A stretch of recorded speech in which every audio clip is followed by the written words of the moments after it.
Bienvenidos, muy buenos días, muy buenas tardes o muy buenas noches. Hoy estamos en un evento masivo filosófico, dándonos un momento a una actividad de, de la propia imaginación. ¿Qué surgiría de un intercambio de opiniones entre los pensadores más importantes de la historia? Para salir de dudas, hemos invitado a 11 de ellos en una tertulia imaginaria. Señor lector, buenas tardes. Tenemos el placer de encontrarnos frente a usted aquí en una reunión imaginaria situada en un mundo anacrónico, a la que hemos convocado a un grupo de eminentes filósofos para discutir algunas cuestiones fundamentales. A lo mejor usted recuerda más de una veintena de figuras históricas del panorama filosófico occidental. Sin embargo, no sería imposible traerlos a todos a la vez, por lo cual les hemos acogido a los que hemos juzgado imprescindibles para representar nuestra tradición filosófica. En esta esquina está Platón, al lado está Aristóteles, a la vuelta en el frente está San Agustín, cerca de San Agustín está Santo Tomás, en la otra está Descartes, al lado de la silla de Descartes está Hume, está Kant, Hegel, Marx, Sartre y Nietzsche. Quisimos traer a Pablo Coelho, pero él sigue vivo. Pero así que solamente a los que han perdido y son imaginarios hemos traído. Ninguno de ellos necesita presentación. Sabemos que antiguamente los saberes se dividían en aquellos que se ocupan del mundo, esto es, la ciencia, la historia y la geografía. Los que se ocupan del ser humano, la medicina y la filosofía. Los que se ocupan de Dios, es decir, la teología. Aprovechamos esta división para centrar la polémica. ¿Les parece que discutamos sobre el ser humano? ¿Quién desea comenzar? Una puntualización. ¿Por qué no dice hombre en lugar de ser humano? No me gusta la palabra ser. Bien, es cierto que a lo largo de la historia normalmente no se ha hecho distinción entre estos dos vocablos, pero en el siglo XX se considera que hombre no designa de manera neutral la totalidad de la especie humana, por excluir a la mujer. Pero la mujer es un ser diferente que carece de alma. Le aseguro que yo he conocido mujeres excepcionales, tan completas como los hombres y más interesantes que la mayoría de ellos. La cuestión del alma ya es otra historia.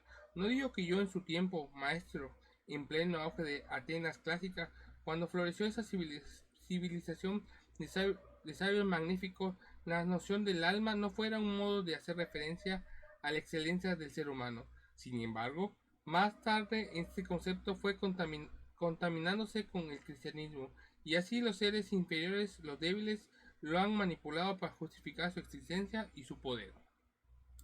En efecto, la religión y sus nociones son el opio del pueblo. Están al servicio del poder que controla las fuerzas de producción capitalistas. En lo que atañe a las mujeres, estas son tan capaces de emprender la lucha del proletariado como los hombres. Sugiero que dejemos a un lado la cuestión feminista y procedamos de un modo ordenado centrándonos en discutir los puntos centrales de la concepción filosófica del ser humano. Antes comenté que ninguno de ustedes necesitaba presentación, pero quizá resulte apropiado considerar suscitamente la personalidad y la época de cada uno para valorar mejor las diversas opiniones. Maestros, convendrían que hicieran una breve introducción de sí mismos antes de compartir su punto de vista con nosotros. ¿Y qué les parece, si establecemos un orden de intervención por antigüedad histórica? Tiene, por tanto, la palabra el ilustre Platón. Permítame adelantar mi turno, ya que mi devoción religiosa, así como la alusión de mis colegas al término alma, es centrada en mis pensamientos, me obligan a hacer una defensa inmediata de la filosofía cristiana, en la concepción cristiana. Por favor, para evitar un caos de intervenciones, les ruego encarecidamente a todos que respeten el orden establecido. Monseñor, estimo que si permitimos a su antecesor y fuente de inspiración Platón exponer sus teorías, resultará después mucho más sencillo comprender la evolución de las nociones de la filosofía griega hacia el cristianismo y el significado religioso que adquieren. Escucharé después gustosamente a mi colega. contar la manera en que transformó mis teorías para asimilarlas a esa religión cristiana. Yo nací en Atenas el año 427 a.C. Fui discípulo de Sócrates, que figura como personaje interlocutor en casi todas mis obras, la mayoría de las cuales están escritas en forma de diálogo. En Atenas fundé la academia, que sería famosa. En ella se impartían con especial atención filosofía, matemáticas y astronomía, de acuerdo con un plan pedagógico, y construí un sistema filosófico coherente, en cuyo centro se halla la teoría de las ideas. El alma humana aspira a contemplar las ideas supremas, el bien, la verdad, la belleza. Es inmortal y no obstante está limitada por el cuerpo mortal. ¿Por qué? Si existen dos realidades o mundos diferentes, el inteligible y el sensible, a lo que respectivamente pertenecen las dos realidades opuestas que conforman al ser humano, alma y cuerpo.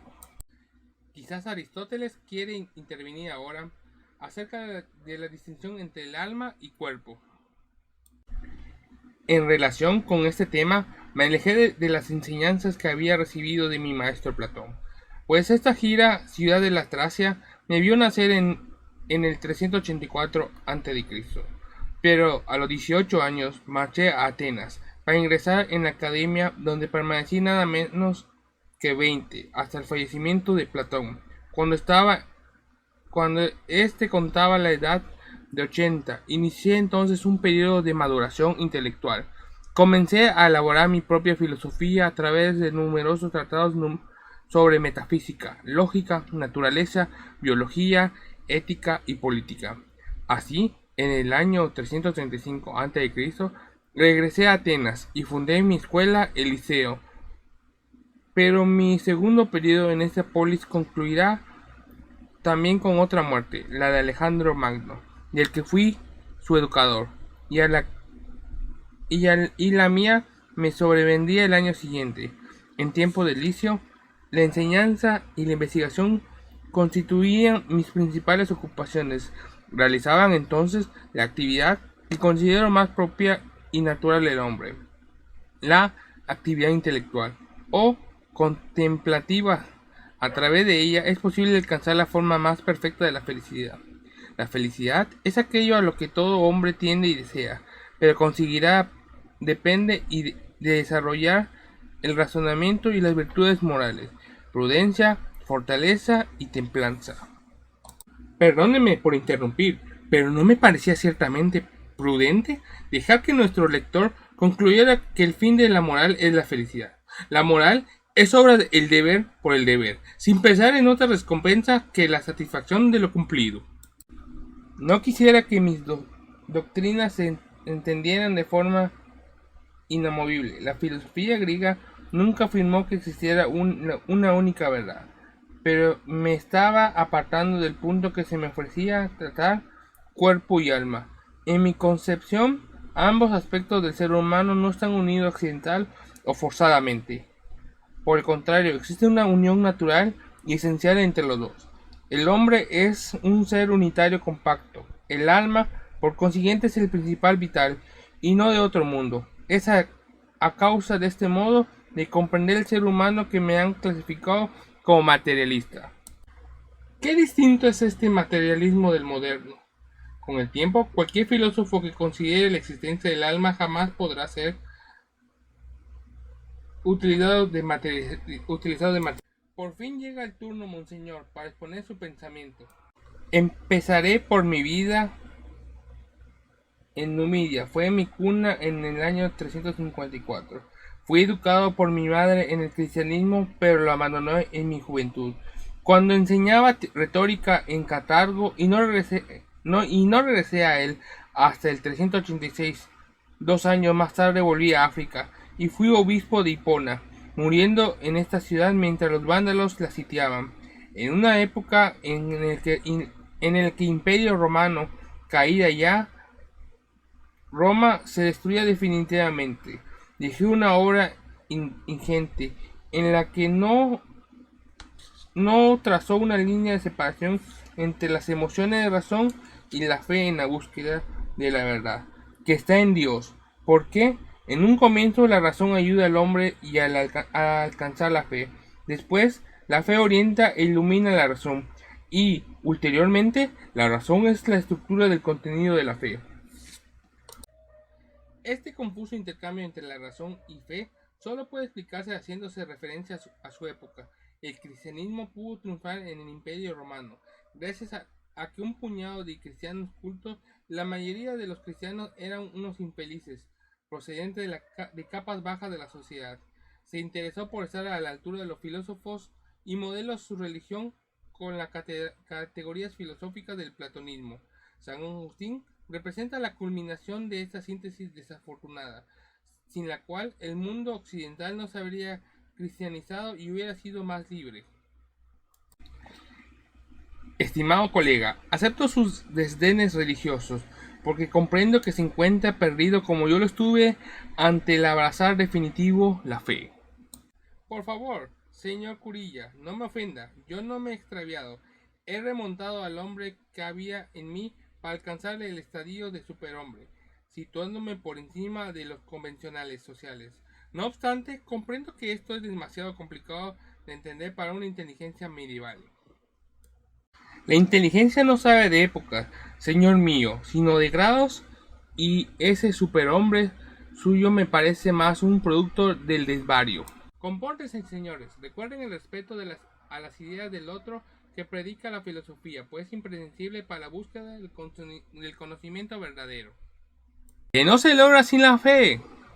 Pamplinas, la fe es un subterfugio social represor de la conciencia.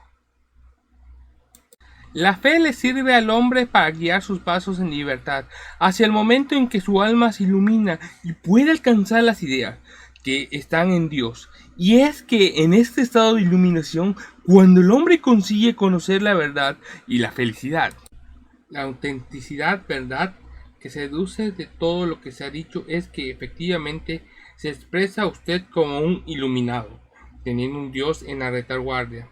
Qué fácil es evadirse de la drama moral de la conciencia que nos plantea la libertad, como yo suelo decir en estos casos. Estamos condenados a la libertad. No existe un Dios que nos indique el camino hacia la verdad. Es que usted no ha alcanzado aún la fe. Ni pienso. Pasemos al siguiente interlocutor. El platonismo cristiano de San Agustín dominará toda la filosofía medieval hasta el siglo XIII, momento en que aparece el aristotelismo de Santo Tomás de Aquino. Fue el año 1224 cuando vi la luz en el seno de una familia noble napolitana. A los 20 años ingresé en el orden de los dominicos y estudié luego en París y Colonia. También en París y en algunas ciudades italianas desarrollé una intensa labor docente, investigadora e intelectual, polemizando con los agustinistas sin descanso hasta que en 1274 me aconteció la muerte cuando iba en camino a Lyon para participar en el concilio. Abogí en mi filosofía la concepción aristotélica de que el ser humano es constituido por una única sustancia coherente en la cual cuerpo y alma no son realidades opuestas. Sin embargo, también no es cierto que acepté como Platón la inmortalidad del alma. Difiero en San Agustín en pensar que razón y fe vayan unidas en el conocimiento de la verdad.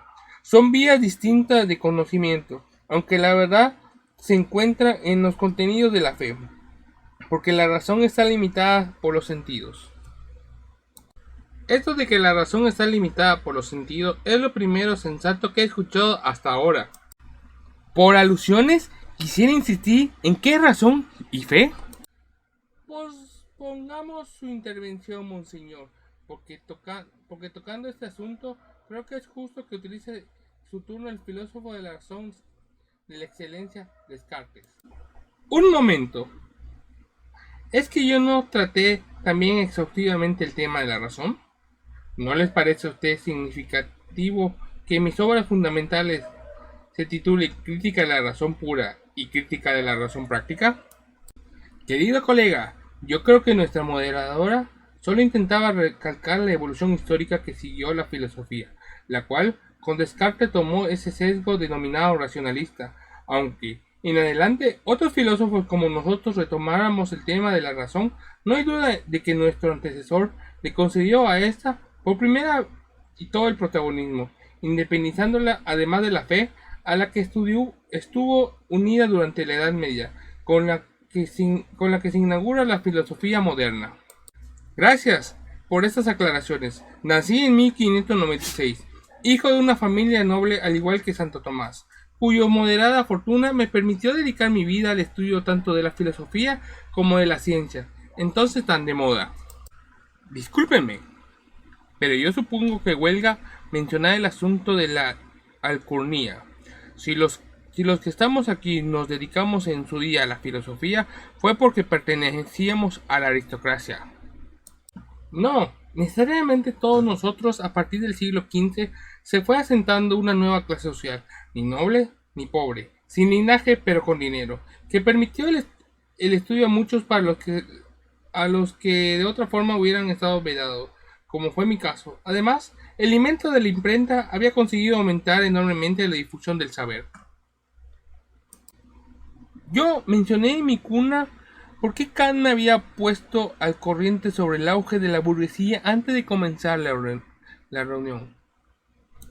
Consideré mi deber escribir a mis más admirados maestros, Aristóteles y Santo Tomás, algunos acontecimientos relevantes que sucedieron en siglos posteriores a los que ellos vivieron.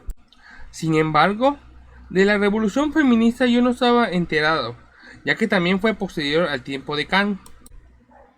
Como iba diciendo, dediqué mi vida al estudio en Francia, Holanda y Suecia. Mi principal aportación fue el hallazgo de un método para la filosofía comparable al que existía para la ciencia. Perdone, pero he de decir que del científico su método no tiene nada, y que los principios de la ciencia de ese entonces estaban en pañales. Por favor, no interrumpa. La escuela a la que usted pertenece, el empirismo, es posterior y contraria al racionalismo de Descartes, pero luego tendrá ocasión de demostrar su disconformidad con él. A mí tampoco me complacía la ciencia de mi tiempo, debido a su determinismo, a su visión de que las cosas suceden todas bajo la ley de la causa y el efecto. Este determinismo absoluto negaba la libertad del individuo, lo sumía en el mundo de la materia y anulaba su parte espiritual. Por eso me decidí a encontrar un método filosófico para explicar los fenómenos espirituales, aunque similar de la ciencia. Este método al que me refiero consta de un doble proceso, análisis y síntesis. En el análisis se trata de dudar de todo, aplicando lo que yo llamo la duda metódica, hasta encontrar una verdad innegable. Y sí, la encontré, en el hecho de que puedo dudar de todo excepto de que yo dudo. No puedo dudar de mi existencia como sujeto que piensa. Esta certeza la formulé así: pienso, luego existo. Por lo tanto, la realidad de mi pensamiento, de mi razón, de mi alma, es más evidente que la del mundo material que nos llega por los sentidos, y es independiente de la materia. Por eso mi alma no está sujeta a la ley de casualidad. Por eso es posible la libertad humana. En el pensamiento anglosajón de mi tiempo, estas teorías racionalistas se consideran una aberración. Yo nací en 1711 en Edimburgo, hijo de un terrateniente escocés, y pertenezco a la corriente que se ha denominado empirismo inglés. Según mi filosofía, nuestras ideas no proceden de la razón, sino de nuestras experiencias empíricas, de las impresiones que reciben los sentidos y de los recuerdos que tenemos a ella. El yo pensante de Descartes es falso, puesto que no hay impresiones constantes e invariables. Dolor y placer, tristeza y alegría, pasiones y sensaciones se suceden una tras otras y nunca se dan todas al mismo tiempo. El ser humano es un complejo de impulsos inexplicables. La estructura de la razón es algo que tampoco conocido para nosotros como lo es el instinto.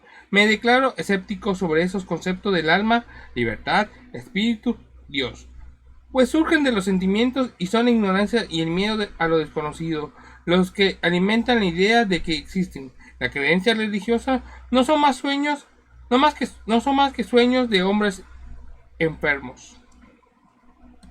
Me gustaría tomar la palabra, que ahora me corresponde por el orden histórico de intervención que seguimos.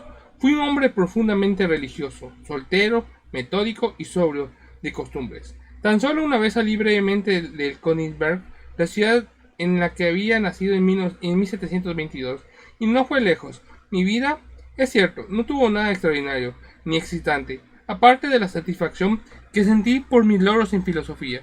Todo mi tiempo lo empleaba en estudiar. Debo reconocer que la lectura de las obras de Hume, el reto a la razón que contiene, me hicieron despertar el sueño racionalista en el que me encontraba. Pero el escepticismo no es un buen lugar para residir y habitar.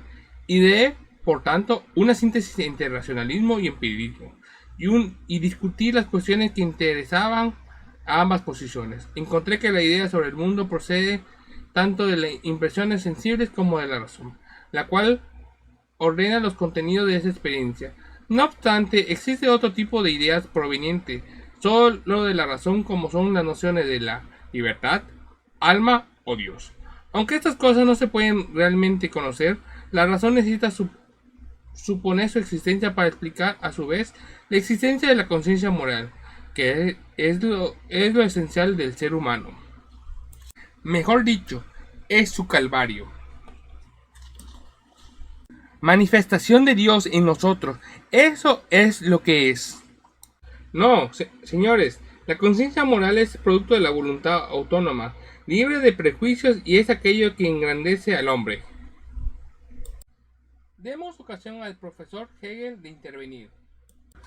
Sin embargo, temo que mi intervención se remontará por encima de los problemas que hasta ahora han predominado en esta discusión: razón y fe, razón y experiencia sensible, alma y cuerpo, conciencia moral y libertad.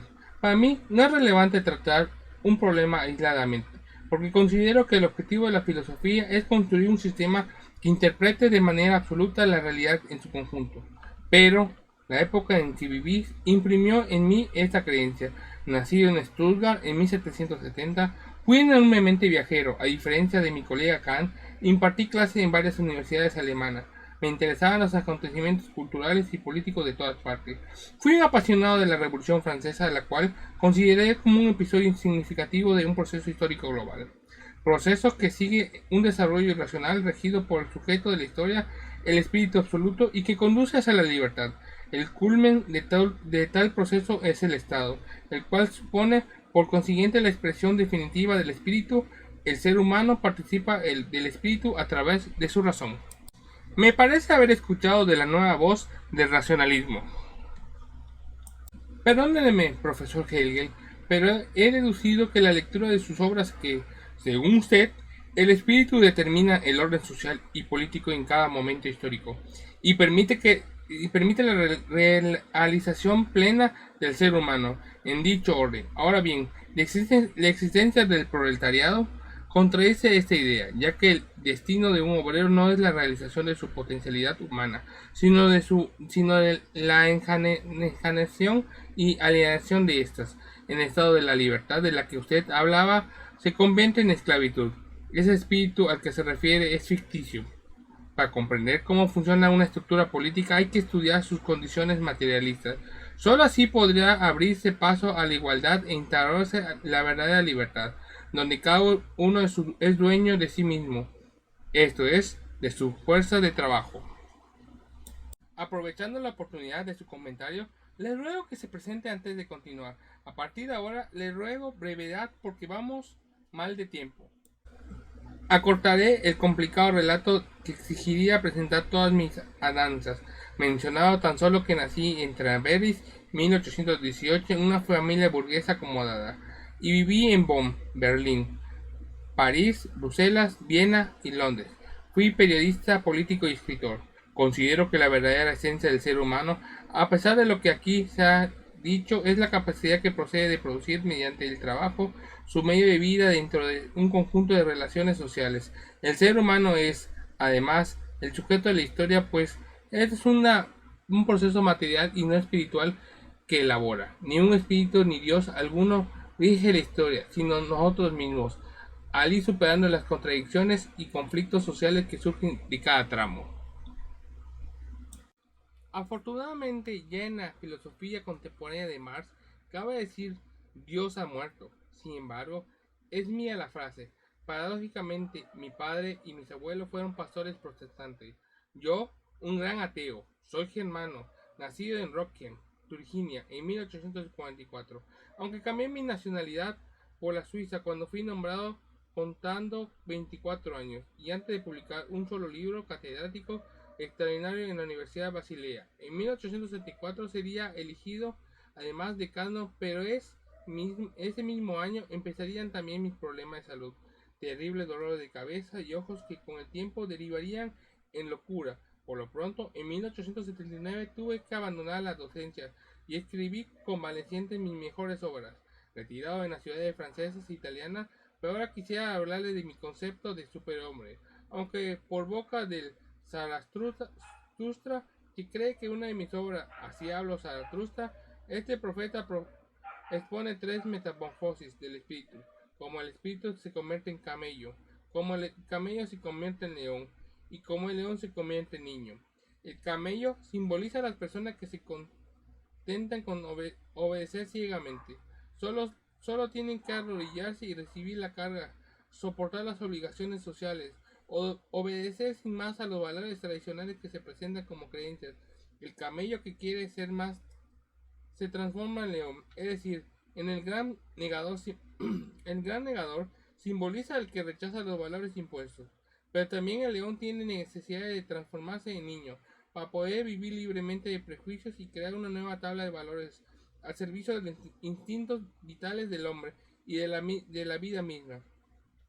La moral superior se resuelve contra el cristianismo, el cual ha domesticado al hombre para convertirlo en un animal aprisionado.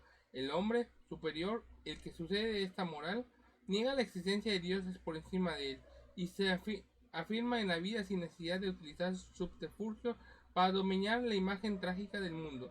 Tampoco cree en la igualdad, pues esta es solo una artimaña de la sobrevivencia que utilizan los débiles del espíritu. Los cristianos, los socialistas como Marx, la igualdad conduce una moral de rebaño, de esclavos.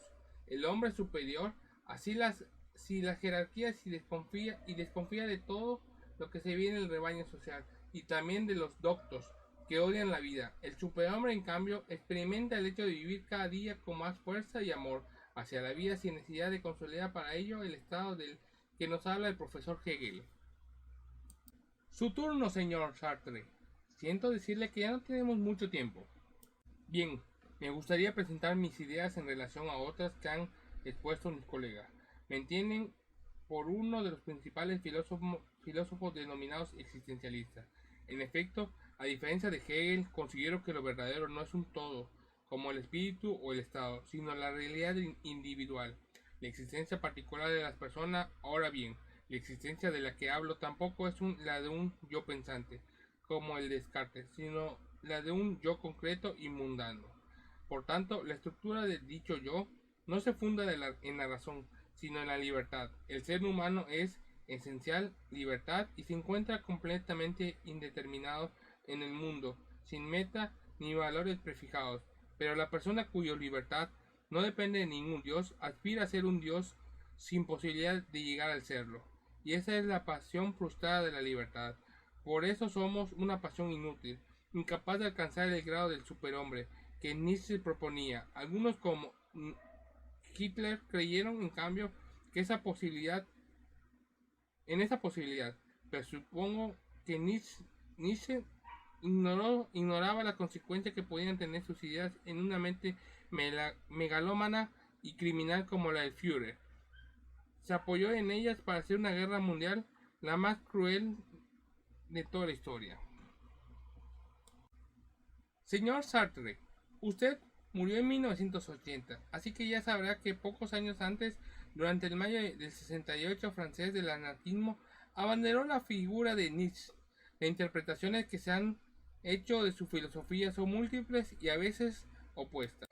Estoy estupefacto con este asunto de una guerra mundial que mi filosofía inspiró. Esto me la van a tener que explicar a fondo. Yo viví la Segunda Guerra Mundial, incluso fui hecho prisionero por los alemanes. aunque me liberaron y pude regresar a París, ciudad en la que había nacido en 1905. Mi vida fue siempre la de un intelectual activo en todas las manifestaciones de la vida cultural, social y política. Fui filósofo, además de autor literario y teatral comprometido. Apoyaba al marxismo, y tengo que mencionar a la que fue mi compañera y con la que compartí intereses filosóficos y políticos, Simone de Beauvoir, una gran promotora del feminismo. De nuevo, el tema ese. Lo siento, pero nos tenemos que despedir. Gracias a todos por su participación y a usted, querido lector o lectora, que por habernos seguido hasta el final.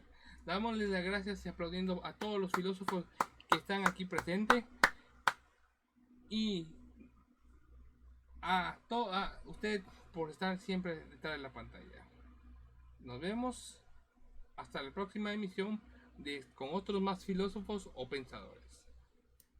Pero yo esperaba un nuevo turno, una oportunidad más para hablar sobre razón y fe.